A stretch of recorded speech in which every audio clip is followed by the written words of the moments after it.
The national consumer rights commission ఆధ్వర్యంలో వినియోగదారుల హక్కులపై అవగాహన సదస్సు చిలకపాలెం శ్రీకాకుళం జిల్లా శ్రీ శివాని ఫార్మసీ కాలేజీలో the national consumer rights commission జాతీయ చైర్మన్ డాక్టర్ సాయి రమేష్ మరియు సౌత్ చైర్మన్ దాడి సత్యనారాయణ సూచనల మేరకు అనకాపల్లి జిల్లా చైర్మన్ హేమంత్ చరిపాక వినియోగదారుల హక్కులపై అవగాహన సదస్సు నిర్వహించారు.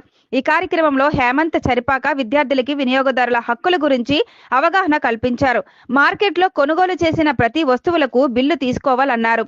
మార్కెట్లో మోసపూరిత వస్తువులు కొనే ముందు జాగ్రత్తలు తీసుకోవాలని, సైబర్ క్రైమ్ కి దూరంగా ఉండాలని మరియు ఈ అంశాలపై విద్యార్థులే తమ తల్లిదండ్రులకు అవగాహన కల్పించాలన్నారు.